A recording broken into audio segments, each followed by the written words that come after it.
नमस्कार, आप देख रहे हैं IBC 24। मैं हूं आपके साथ राहुल सिन्हा। छत्तीसगढ़ की खबरों में आपका स्वागत है। खबरों को देखेंगे विस्तार से। छत्तीसगढ़ में धान खरीदी में अव्यवस्था और किसानों की परेशानी को लेकर भाजपा प्रदेश सरकार के खिलाफ कल प्रदेश भर में धरना देगी। जिला स्तरीय धरना प्रदर्शन और कलेक्ट्रेट का घेराव करने के साथ ही भाजपा नेता और कार्यकर्ता जेल भरो आंदोलन भी करेंगे। इधर युवक कांग्रेस के कार्यकर्ता भी कल ही केंद्र के नए कृषि कानून के खिलाफ विरोध प्रदर्शन करते हुए रैली निकालेंगे।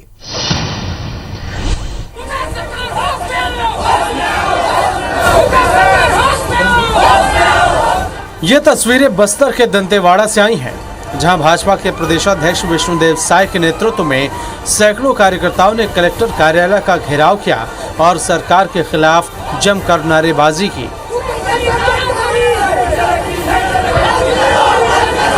सुरक्षा में तैनात जवान और भाजपाइयों के बीच हल्की झूमाझटकी भी हुई, जिसके बाद कार्यकर्ताओं ने अपनी गिरफ्तारी दी। घेराव से पहले भाजपाइयों ने आवरा भाटा में धरना प्रदर्शन के साथ एक सभा।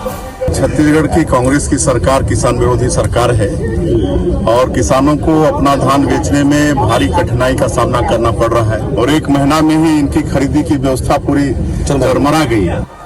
बस्तर का ये आंदोलन दरअसल 22 जनवरी को भाजपा के प्रदेश भर के जिला मुख्यालयों में होने वाले प्रदर्शन का एक ट्रेलर था।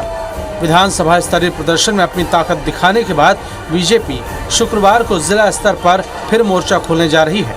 भाजपा के छत्तीसगढ़ प्रभारी डी पुरंदेश्वरी और पूर्व सीएम रमन सिंह रायपुर के धरना प्रदर्शन में शामिल होंगे। सभी बड़े नेता बैलगाड़ी से धरना स्थल पहुंचेंगे। वहीं प्रदेश के सह प्रभारी नितिन नवीन और नेता प्रतिपक्ष धर्मलाल कौशिक बिलासपुर में, प्रदेशाध्यक्ष विष्णुदेव साय जगदलपुर में, राज्यसभा सांसद सरोज पांडे दुर्ग में, सांसद संतोष पांडे कवर्धा में धरना प्रदर्शन का नेतृत्व करेंगे। प्रदेश के जिला मुख्यालयों पे ये धरना आंदोलन हो रहा है किसानों की मांगों के समर्थन में। जिस प्रकार भूपेश बघेल जी की सरकार वादा खिलाफी धान खरीदी में कहीं न कहीं लीपापोती का काम यह सरकार कर रही है, उसके विरोध में यहाँ पे डॉक्टर रमन सिंह जी और राष्ट्र प्रादेशिक प्रभारी दोनों के नेतृत्व में होगा। इधर भाजपा के धरना प्रदर्शन के जवाब में युवक कांग्रेस भी 22 जनवरी को ही केंद्रीय कृषि कानून के विरोध में प्रदर्शन करेगी। यूथ कांग्रेस कार्यकर्ता दोपहर 1 बजे आकाशवाणी चौक से मॉल शिव विहार तक रैली निकालेंगे और पूर्व सीएम रमन सिंह के बंगले का घेराव करेंगे। केंद्र की सरकार मोदी जी की नज़र छत्तीसगढ़ में किसानों की खुशहाली को देखी नहीं जा रही है। इन सारी बातों को लेकर के किसानों के हित में छत्तीसगढ़ युवा कांग्रेस आने वाले 12 तारीख को पूरे प्रदेश में जिला मुख्यालयों में केंद्र सरकार और बीजेपी के खिलाफ प्रदर्शन करेगी। प्रदेश में धान खरीदी को लेकर जहां भाजपा हमलावर मोड में है, वहीं कांग्रेस भी नए कृषि कानून को लेकर भाजपा को घेरने का कोई मौका नहीं छोड़ रही है। कुल मिलाकर दोनों ही पार्टियों में जंग ये साबित करने के लिए है कि वे ही किसानों के सच्चे हितैषी हैं। Bureau report IBC 24। तो छत्तीसगढ़ कांग्रेस ने सभी 28 जिलों के भाजपा नेताओं के धान बेचने का रिकॉर्ड जारी किया है। इसमें जिलों के 575 भाजपा नेताओं के धान खरीदी के आंकड़े शामिल हैं।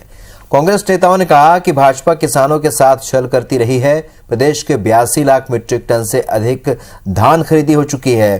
कांग्रेस के प्रदेश उपाध्यक्ष गिरीश देवांगन ने कहा कि राज्य सरकार की धान खरीदी व्यवस्था पर भरोसा जताते हुए ही भाजपा नेताओं ने अपना धान सोसाइटियों में बेचा है। अगर भाजपा नेताओं को केंद्रीय कृषि कानून पर भरोसा होता तो वे अपना धान खुली मंडियों में बेचते।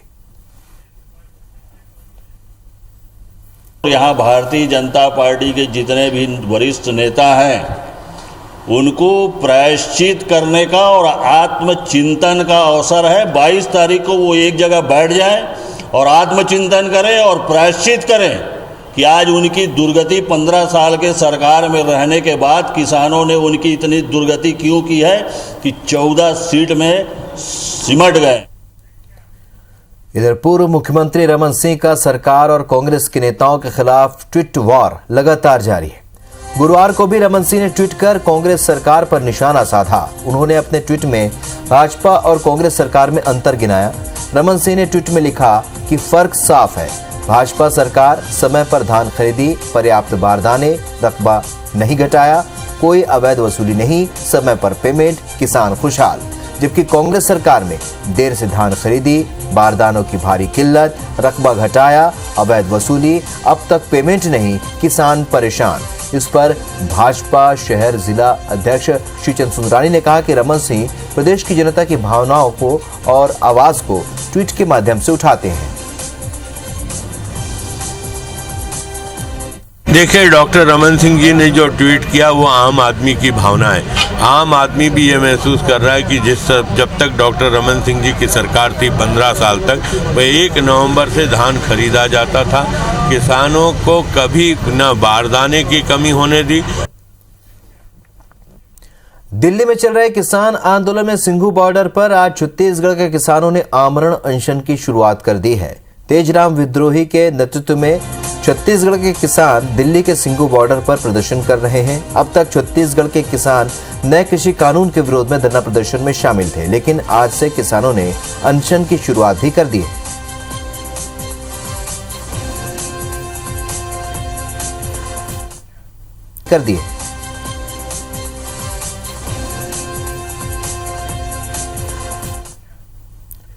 छत्तीसगढ़ विधानसभा के बजट सत्र की अधिसूचना जारी कर दी गई है। विधानसभा का बजट सत्र 22 फरवरी से 26 मार्च के बीच होगा और इस सत्र में 24 बैठकें होंगी।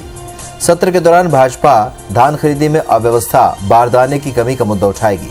साथ ही कानून व्यवस्था की बिगड़ती स्थिति, नक्सल समस्या समेत कई महत्वपूर्ण विषयों में सदन में हंगामे के आसार हैं। सत्र में सीएम भूपेश बघेल अपना तीसरा बजट पेश करेंगे। प्रदेश में इस साल 90 लाख मीट्रिक टन धान खरीदी का लक्ष्य रखा गया है। दूसरी ओर धान बेचने के दौरान किसानों को कई तरह की परेशानियों का सामना करना पड़ा है। यही वजह है कि भाजपा इन मुद्दों पर सरकार को घेरने की बात कह रही है। भाजपा विधायकों का कहना है कि सरकार हर मोर्चे पर विफल साबित हुई है। धान खरीदी की समस्या पूरी तरह से चरमराई रही। ऐसे में सदन में इस मुद्दे को उठाया जाएगा। दूसरी ओर खाद्य मंत्री अमरजीत भगत ने कहा कि विधानसभा में सरकार सभी मुद्दों का जवाब देने के लिए तैयार है। धान खरीदी केंद्र में के असहयोग के बावजूद सरकार ने बेहतर व्यवस्था की है।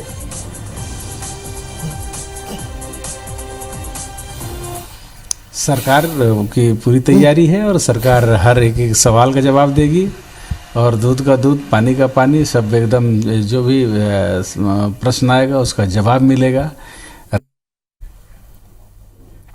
बजट तैयारियों को लेकर मुख्यमंत्री भूपेश बघेल लगातार मंत्रियों से उनके विभागवार चर्चा कर रहे हैं। इसके लिए सीएम भूपेश बघेल ने आज एक बार फिर विभागों की बैठक की।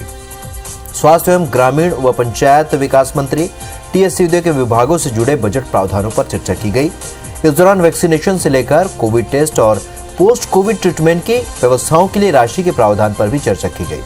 मंत्री टीएस सिंहदेव से जुड़े विभाग के बाद मुख्यमंत्री भूपेश बघेल ने अपने विभागों को लेकर भी बजट प्रस्ताव पर अधिकारियों से चर्चा की। सीएम के पास वित्त, जनसंपर्क, ऊर्जा, सामान्य प्रशासन, विमानन और खनिज जैसे अहम विभाग हैं। मुख्यमंत्री के साथ चर्चा को लेकर स्वास्थ्य मंत्री टीएस सिंहदेव ने कहा कि अपने विभाग के संबंध में उन्होंने सभी प्रस्ताव दिए हैं। कोरोना संकट की वजह से राजस्व के स्रोतों पर असर पड़ा है। ऐसे में कौन से प्रस्ताव बजट में शामिल हो पाएंगे, इसके लिए बजट आने पर तक प्रतीक्षा करनी होगी। लेकिन सरकार की प्राथमिकताओं में अभी कोविड से निपटने के लिए अस्पतालों की बेहतर व्यवस्था और दवाओं की पर्याप्त उपलब्धता शामिल है।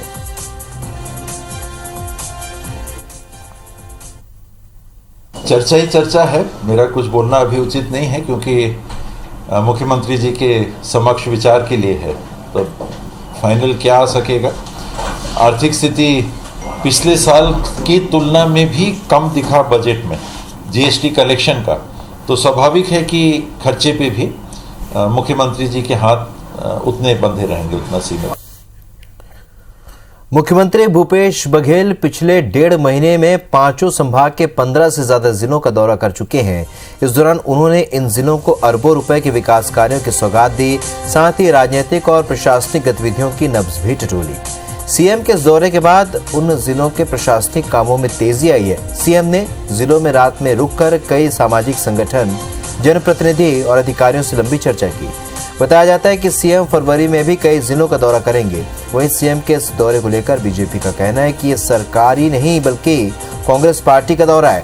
उन्होंने कहा कि प्रदेश में कांग्रेस पार्टी के अंदर आंतरिक कलह को शांत कराने के लिए सीएम दौरा कर रहे हैं।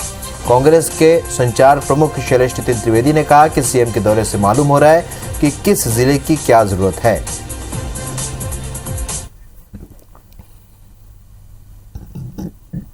लगातार प्रदेश का दौरा कर रहे हैं। जिलों में वे दिन भर कार्यक्रम करते हैं, बैठकें करते हैं और उन जिलों में जो जमीनी हालात है उसकी जानकारी भी ली जा रही है और बैठकें लेकर अधिकारियों को आवश्यक निर्देश देने का काम किया है। मुख्यमंत्री जी का ये दौरा पूरी तरह से कांग्रेस के अंदरूनी क्षेत्रों में जो असंतोष व्याप्त हो रहा है, इन सबको शांत करने के लिए, इन सब पर नकेल कसने के लिए मुख्यतः मुख्यमंत्री जी का ये दौरा जो हर बीच चल रहा है, ये उसकी अपनी कांग्रेस पार्टी के बचाव के लिए है, न कि इस प्रदेश की जनता को कोई सौगात देने के लिए है।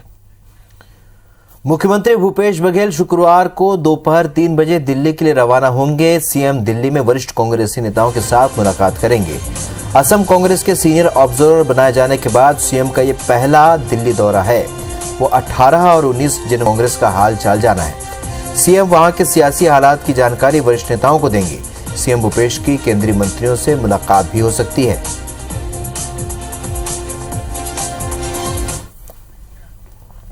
पूर्व मुख्यमंत्री रमन सिंह के लगभग 8 महीने बाद अचानक दिल्ली जाने और वहां पर राष्ट्रीय अध्यक्ष जेपी नड्डा और रक्षा मंत्री राजनाथ सिंह सहित पार्टी के वरिष्ठ नेताओं से मेल मुलाकात को लेकर कई तरह के कयास लगाए जा रहे हैं।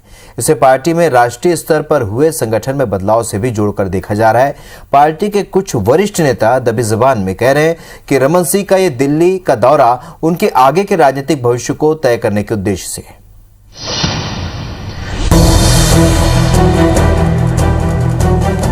भारतीय जनता पार्टी के राष्ट्रीय उपाध्यक्ष और पूर्व मुख्यमंत्री रमन सिंह 3 दिन पहले अचानक दिल्ली रवाना हुए। लगभग 8 महीने के बाद वो दिल्ली गए। राष्ट्रीय स्तर पर संगठन में हुए भारी बदलाव के बाद रमन सिंह के अचानक दिल्ली जाने को लेकर पार्टी में कई तरह की चर्चा है। हालांकि पार्टी के लोग इस बारे में बात करने से बच रहे हैं। दिल्ली में रमन सिंह ने राष्ट्रीय अध्यक्ष जेपी नड्डा, रक्षा मंत्री राजनाथ सिंह सहित पार्टी के सभी वरिष्ठ नेताओं से मुलाकात की।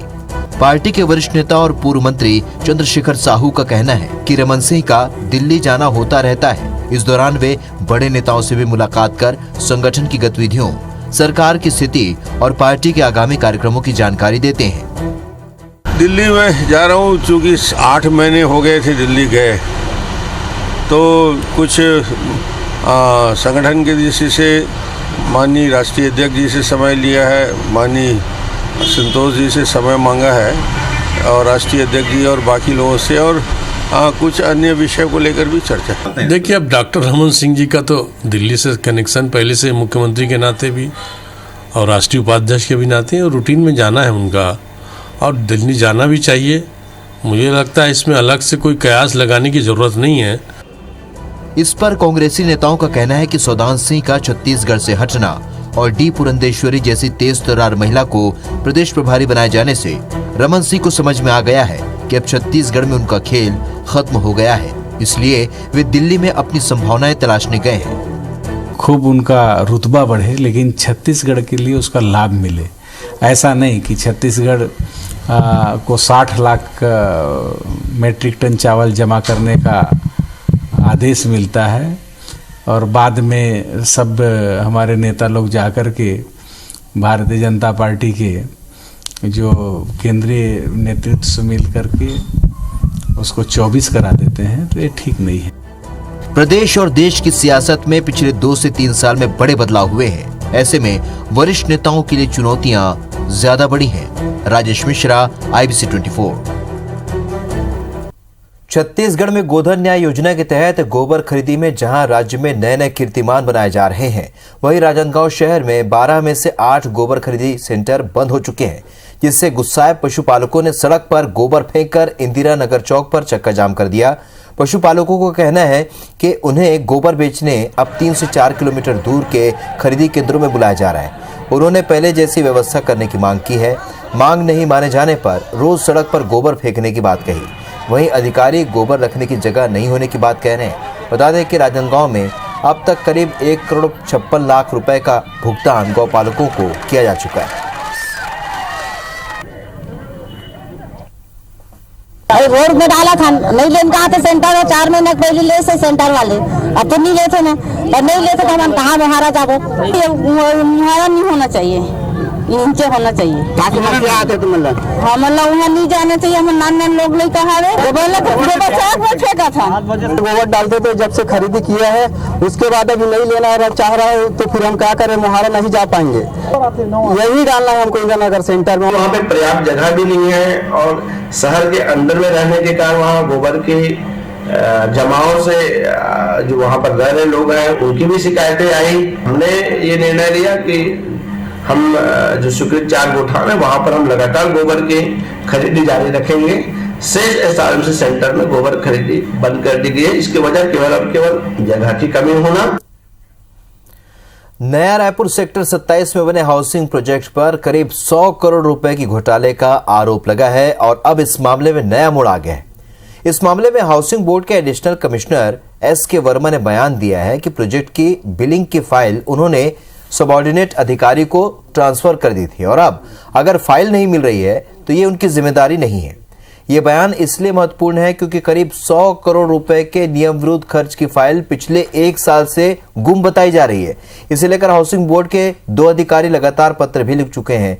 यहां तक कि सूचना के अधिकार के तहत मांगी गई जानकारी में भी इन खर्च के ब्यूरो वाली फाइल नहीं दी गई।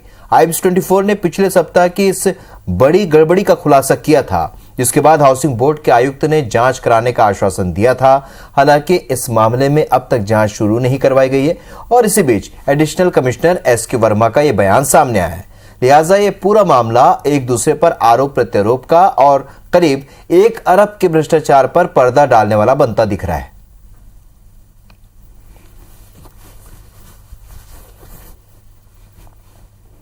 हाँ, फाइलें जैसे कि उच्च अधिकारी क्लास 1 ऑफिसर लोग चार्ज लेते हैं तो एक पेपर रहता है जिसमें handing over taking over charge रहता है।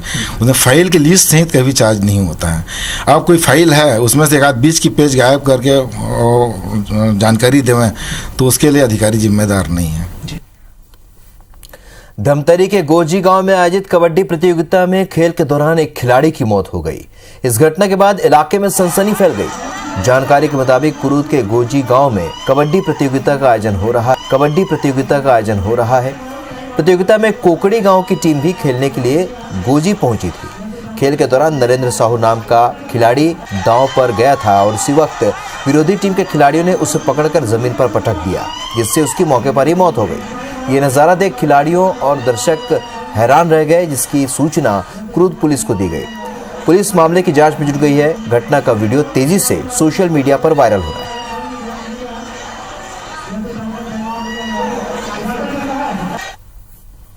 चलिए, पूर्व मुख्यमंत्री रमन सिंह इस वक्त दिल्ली से लौटे हैं और मीडिया से चर्चा कर रहे हैं। आइए आपको सुनाते हैं। किसानों का है, हमारा प्रदर्शन नहीं है और किसानों की पीड़ा, किसानों की तकलीफ की अभिव्यक्ति किसान कर रहा है और उन्हीं किसानों को लेकर ये आंदोलन है और निश्चित रूप से पूरे छत्तीसगढ़ के सभी जिलों में व्यापक रूप से जेल भरो आंदोलन रहेगा।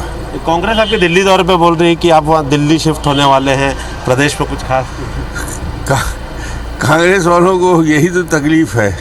मैं यहाँ रहता हूँ तो यहाँ तकलीफ और दिल्ली जाता हूँ एक दिन के लिए तो उसमें भी तकलीफ।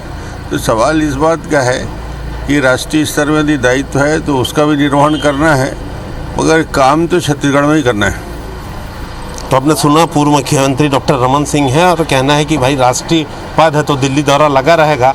फिलहाल देखने वाली बात रहेगी कि कल जो बीजेपी का प्रदर्शन है कितना बड़ा होता है और उस पर कांग्रेस का क्या रिएक्शन रहता है। कैमरामैन लखन शर्मा के साथ संदीप शुक्ला, IBS 24 रायपुर। तो आज ही कांग्रेस ने पूर्व मुख्यमंत्री पर हमला किया था और आज उन्होंने इसकी सफाई भी दे दी है। बढ़ते आगे, रायपुर के मेकाहारा अस्पताल में बड़ी लापरवाही सामने आई है। अस्पताल में भर्ती गर्भवती महिला को एक्सपायरी डेट की स्लाइन चढ़ा दी गई, जिससे महिला के पूरे शरीर में सूजन आ गई। वहीं नवजात की मौत भी हो गई। परिजनों के मुताबिक गर्भवती महिला को 19 जनवरी को इलाज के लिए जिला अस्पताल में भर्ती कराया गया। जांच के दौरान कोरोना रिपोर्ट पॉजिटिव आई। इसके बाद महिला को मेकाहारा रेफर कर दिया गया। महिला ने दूसरे दिन एक बच्ची को जन्म दिया। डॉक्टरों ने बच्ची को कमजोर बताया और नर्सरी में रख दिया। इस दौरान भर्ती महिला को जॉन्डिस से पीड़ित होने की खबर दी गई, लेकिन इलाज के दौरान डेक्टोज नामक एक्सपायरी डेट वाली स्लाइन चढ़ाने का आरोप नर्स पर है। जब परिजनों की नजर इस पर पड़ी, उन्होंने इसकी जानकारी स्टाफ नर्स को दी, तब स्लाइन बदल दी गई। लेकिन अगली सुबह फिर से एक्सपायरी डेट वाली स्लाइन चढ़ा दी गई, जिसके बाद परिजनों ने अस्पताल में हंगामा किया।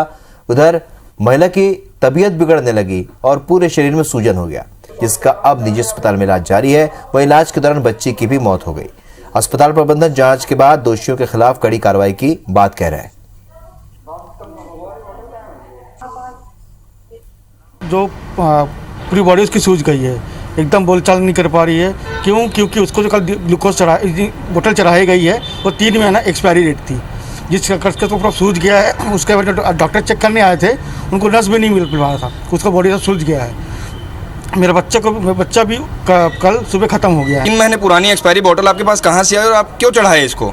तो उसका जवाब भी उनके पास नहीं था। उन्होंने सिर्फ ये कहा कि सॉरी, गलती से हमको हो गया। जो है पूजा मजुमदार जो गायनी विभाग में भर्ती थी, उसके संदर्भ में सोशल मीडिया प्लेटफॉर्म पे एक जानकारी प्रसारित हुई है। उसको लेकर उस आधार पर जो संबंधित विभाग से जानकारी मांगी गई है और उसकी तथ्यात्मक जो भी जानकारी और वस्तु स्थिति से अवगत कराने के लिए कहा गया है। और जैसी ही जानकारी प्राप्त होती है वो उसके आधार पर कार्रवाई की जाएगी। छत्तीसगढ़ की खबरों में फिलहाल इतना है, लेकिन ताज़ा अपडेट के लिए आप बने रहिए IBC 24 के साथ। नमस्कार।